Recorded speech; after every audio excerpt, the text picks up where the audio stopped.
Welcome to Move the Chains with Jonathan Rivers. Here's your host, Jonathan Rivers. And as always, let there be football. Welcome into Move the Chains. I'm your host, Jonathan Bam Rivers. And wall-to-wall NFL action this afternoon, ladies and gentlemen. So I want to talk to you about NFL floors and ceilings, part 3. We're going to continue to run through these teams, and I'm going to give you what I think will be the best case and worst case scenarios for teams in the NFL for the 2024 season. And also, as always, I'm going to answer your social media questions leading up to the season. And on my nonsense narrative this week, a lot of people think that if you draft a quarterback in the first round, he's got to play week 1. And I don't necessarily agree with that statement. So I'll chop it up like I always do. And also, ownership is ownership. Doesn't mean you have to have a say in what goes on the field, because a lot of times it doesn't turn out well for your team. All that and more right here today on Move the Chains, but you know how we do it. So let's kick it off with first down.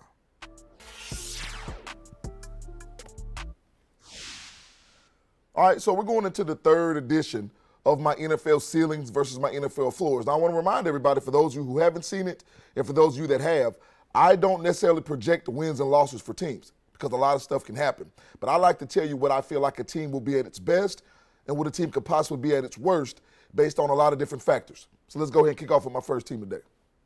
So this week I want to start with the Green Bay Packers. Now, I have them with a ceiling of 12 wins and a floor of 7 losses.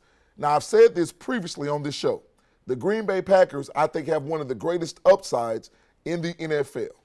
They've got a young quarterback in Jordan Love, who they made the decision to sit behind Aaron Rodgers for a multitude of years, and it turned out great for this organization because he was seamlessly able to come in and not only lead them to the playoffs by finishing strong down the stretch last year, but also win a playoff game on the road against the Dallas Cowboys, who won the NFC East.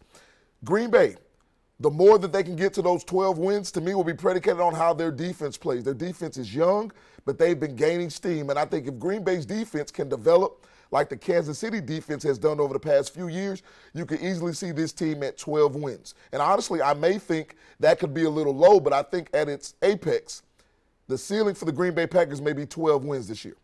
All right, who do we have next? We're coming up to the LA Chargers. Now, I want to tell you guys something about the LA Chargers. Everybody always talks about Justin Herbert. I think Justin Herbert is a phenomenal talent. But I want to tell you that in the last 4 years, or since 2020, do you know the Chargers are 9-15 against the AFC West? There are 6 games under 500 against teams in their own division. And I don't think that's going to necessarily get any better because we know Kansas City's not going anywhere. I don't know that much about Vegas and Denver in terms of what I think they'll be yet. However, the Chargers are going to have to be a team that's more consistent within their own division. So when we talk about their ceiling, Jim Harbaugh coming in with an identity of running the football and actually playing to the talent of Justin Herbert and not having him be great every single play, but being great when he needs him to be, and this defense performs the way they should with the talent that they have, the Chargers can easily be a 13-win team. But because they've been so inconsistent, I can easily see them where they are in terms of their floor being around that 7-loss mark. So if you're the Chargers and you're Jim Harbaugh, an identity has to be created immediately for this team to thrive the way I think a lot of people feel like they should moving into 2024. All right, moving on, you got the Washington Commanders. Now, I'm going to give you what the Commanders are dealing with this season. Brand new head coach, brand new defensive coordinator, brand new offensive coordinator, and likely a rookie head coach. So to me, if they reach 10 wins, it would be phenomenal because it would likely get them a playoff spot. May not necessarily win a division, but 10-7 may get them a playoff spot. But why did I want to throw this graphic up? Because Dan Quinn, who is the new head coach of the Washington Commanders, came from the Dallas Cowboys. And if you look at the Dallas Cowboys defense last year, they were number 1 in interceptions, number 2 in forced fumbles, number 2 in takeaways, number 1 in defensive touchdowns. I mean, they were one of the best defenses in football, even though they struggled against the run. Well, why is this important? Why am I bringing this up? Because the Commanders in those same stats defensively last year were terrible. The Commanders were not good. And it's not because they didn't have talent. I think it was a lot because of coaching, because a lot of their talent, especially that defensive line and that secondary, regressed from what they did the year before in 2022. So Dan Quinn coming in with Joe Witt Jr. as a defensive coordinator that he brought with him from Dallas are going to have to do some makeshift changes. And I don't expect Jane Daniels to necessarily set the world on fire. What I expect from him is to show that he's comfortable being an NFL quarterback and being able to overcome some of the challenges that he will ultimately face as a rookie QB in 2024. All right, moving forward, the Jacksonville Jaguars. Trevor Lawrence just signed a 5-year extension, $275 million, $200 million guaranteed. And I'm not going to get in necessarily to why he does or why he doesn't deserve it, because I understand that quarterbacks are paid via the market, not via what they've accomplished. Because we know Trevor Lawrence hasn't necessarily accomplished that as the quarterback for the Jacksonville Jaguars. But I want to bring up another point. I think this team is very talented. I think this team can be very good. But you know how everybody was killing the Philadelphia Eagles last year because they started so well and then they finished so poorly? Does anybody remember that the Jacksonville Jaguars were 8-3 and then went 1-5 in their last 6 games, and they lost the game in the final week of the season to Tennessee in a division rivalry game where they could have clinched the division? Does anybody remember that? I do. And if you're Jacksonville, and if you're Trevor Lawrence, and if you're Doug Peterson, you have to find a way to use this talent and get it over the hump. We understand what you did against the Chargers 2 years ago in that playoff comeback, but Jacksonville has no excuses this year when it comes to trying to be a team that can take control of the AFC South. And now moving forward, we have the Carolina Panthers. Dave Canales is the new head coach there, former offensive coordinator for the Bucs. Helped Baker Mayfield have one of his best years. Now, if you're saying, hey, I think he can do the same thing for Bryce Young, I understand that. But remember, the one thing that a young quarterback needs, or a young player in general, is stability. And Bryce Young is not necessarily having stability in his first 2 seasons with the Panthers. So if they reach 10 wins, kind of like a Washington team, I would not only be shocked, I would be surprised, and I would actually be excited for Bryce Young because he is a leader, he is a very good player, and he is a very good quarterback. We just need to make sure that the Carolina Panthers start along the offensive line and try to get better defensively, because if you look on their defensive line, they have guys that can really play football. The defensive line has been drafted well. Defensively, even though they lost Brian Burns, they've still got talent, but Carolina has to be cohesive and they have to gel, and I think their highest point of the season could be 10 wins if they get there.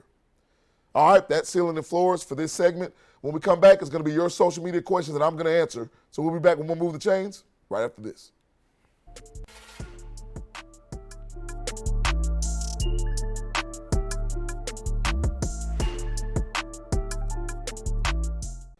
And we'll go back into the show. And before we get into your social media questions, as always, I want to take the time to thank you, the fans, whether you watch on the Sports Leader Fox 54 or whether you're subscribed to the YouTube channel. I definitely appreciate you watching Move the Chains. And I also want to give a shout out to the best production crew in the business, making things run all the time. The things that you don't see make the show happen. So once again, shout out to my production crew. But it's second down, so it's time for our social media questions. So let's go ahead and run it.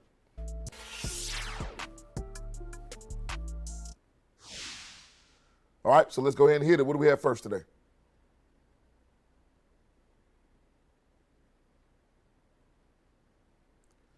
So Justin W. asked, who will have a better rookie season, Jaden Daniels for the Commanders or Caleb Williams for the Bears? So Justin, I think this is a good question, and I think this is a question about perspective. Because if you're asking me who will have a better season, I could easily see Caleb Williams putting up better numbers.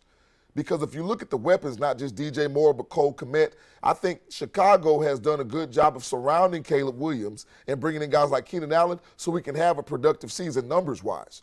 Jaden Daniels could do the same thing, but if you're asking me from a team standpoint, I wouldn't be shocked if the Bears actually end up with a better record. Now, I think Jaden Daniels, I've said this before they even got drafted, is an overall better quarterback. I think he has a higher ceiling than Caleb Williams, and I think he can be more dynamic in terms of running the ball in addition to throwing the ball from the pocket. But moving forward, I think the Bears could likely have a better season because, like I stated in the first block, the Commanders just have too many changes. So to answer your question, I think Caleb Williams may end up having a better rookie season, even though Jaden Daniels may end up having better overall numbers. All right, what do we have next? Harry asks, will the Saints be a playoff contender in 2024? I think the answer is no. And I think that says a lot about the New Orleans Saints and head coach Dennis Allen, because when you're looking at the NFC South, when everybody predicts a division to be bad prior to the season, the division usually ends up being a little bit better than they expected. Everybody expected the AFC West to be a gauntlet this past season, and it wasn't what everybody thought it would be. I think the Saints are a good team. I think they will always be competitive defensively. But I can't depend on Alvin Kamara to stay healthy, and I can't depend on Derek Carr to be an above-average quarterback. I haven't been able to do it throughout his career, and I'm not going to assume he's going to do it this year. So I think the Saints will be good. I think they can beat a team that they're not supposed to beat, but they will also lose to some teams that presumably they're supposed to beat. So I don't think they'll be a playoff contender in 2024. All right, what do we have next? So Caleb T asks, is Daniel Jones the biggest issue for the New York Giants offense? I'll actually say no. And I'm a believer that Daniel Jones is not your answer at quarterback for the New York Giants moving forward. I think they may regret not necessarily getting a quarterback in the top 10 this past season. But I think the offensive line has had troubles, and the weaponry around Daniel Jones hasn't been phenomenal. And even if you look at last year, I just don't think Brian Daboll and the cohesion they had the first year in the play calling was what it could have been. Daniel Jones is not a quarterback with a terribly high ceiling. He can make plays, and I think if you're the Giants, you have to understand what his limitations are. So while Daniel Jones is a big problem, they haven't been able to block up front. They haven't been able to run the ball with any type of efficiency or consistency, and I think that's what the Giants are going to have to get over in 2024 if they want to be better than they were the previous season. All right, that's answer your social media questions. When we come back, it's my nonsense narrative for the week, and trust me, you don't want to miss it. We'll be back when we move the chains right after this.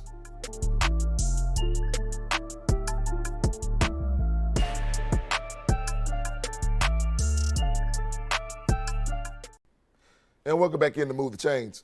So this segment is a segment that I love. And if you've seen the show, you already know it. So let's, without further delay, kick it off. It's time for my nonsense narratives.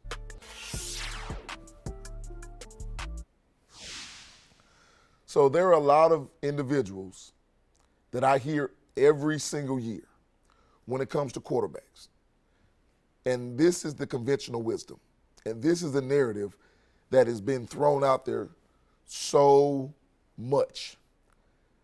And I'm going to compete with a lot of people's thinking here because in my mind, I don't agree with this narrative. You have to play a first-round quarterback who is a rookie immediately. And a lot of people will point to guys like C.J. Stroud. And if you've listened to me on this show or if you've heard me on other videos or what have you on YouTube, I will tell you that C.J. Stroud came out of Ohio State being doubted.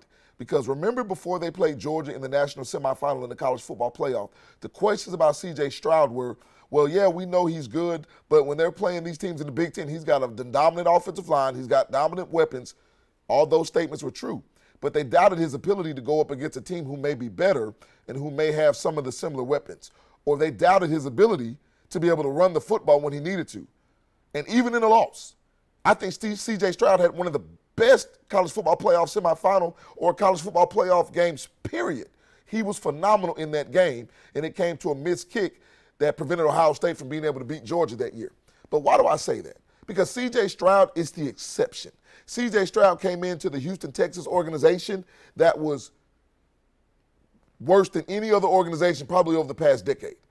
But you combine that with DeMeco Ryans, and C.J. Stroud was phenomenal. But there are some quarterbacks that don't meet the mold of a C.J. Stroud who are more of what we call the rule, a Mitch Trubisky, who the Bears inexplicably took number 2 overall. And I say that not to diss Mitch Trubisky, but to say the Bears didn't understand what they had because they were looking at the upside only as opposed to production. I think it's the same thing when the Jets took Zach Wilson.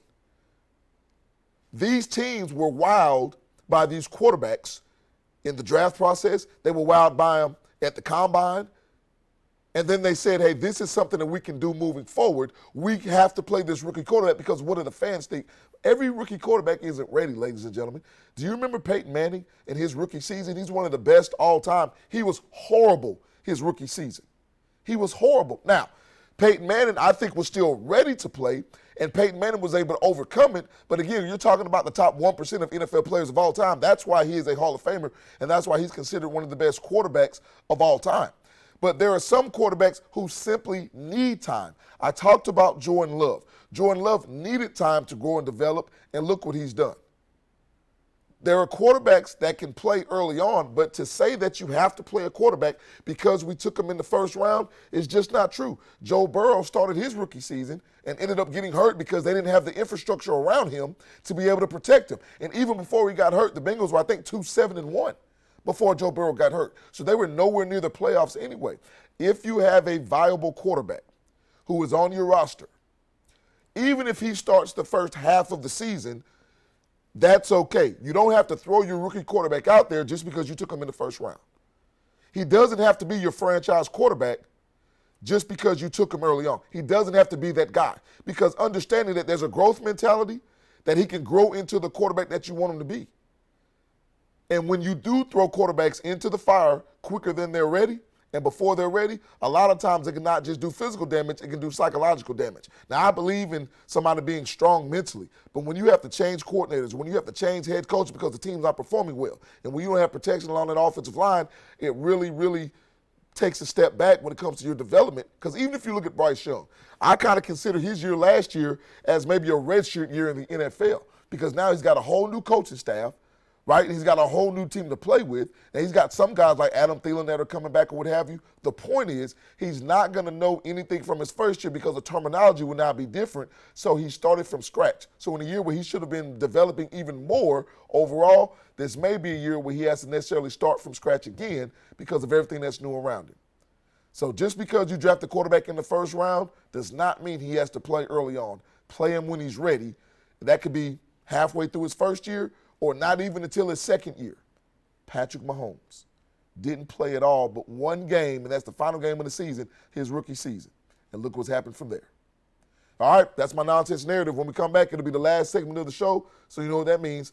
We'll have the final drive and more Move the Chains right after this.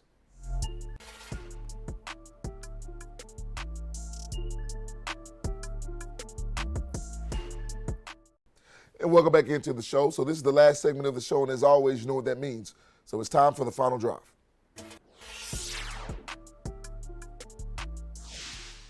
Listen, man, owners, you own the team, you make the decisions, have no problem with it. That's the hierarchy in the NFL. That's a hierarchy in a lot of different areas of life. But just because you own the team doesn't mean you need to be making football decisions. And I'm saying this because we all know that the person we always talk about is Jerry Jones, right? But it's not just Jerry Jones, because I think he's done a phenomenal job as a GM the last 4 or 5 years. Now, he's grown into that because he was terrible when it came to football decision-making. But you have owners that fight with fans. See the Carolina Panthers. You have owners that always try to have some type of input into the day-to-day operations. And I just want to remind owners, that's what you have a general manager for. The best bosses, the best leaders put people around them who can be in position to help them be successful when they don't necessarily have the acumen. So if you're the owner, stick to owning the team and not making football decisions. Just want to remind everybody that not only can you catch us right here on Move the Chains on the Sports Leader WXTX Fox 54, but you can catch us on YouTube. Make sure you subscribe to the channel. It's at Move_the_Chains. Leave a comment, leave a question, leave a statement, anything you have for the show, because we want to make sure that you're tuned in, and we appreciate it. All right, this is your boy Jonathan Bam Rivers, and for the production team, I want to thank everybody for watching, and until next time on our next episode of Move the Chains, God bless.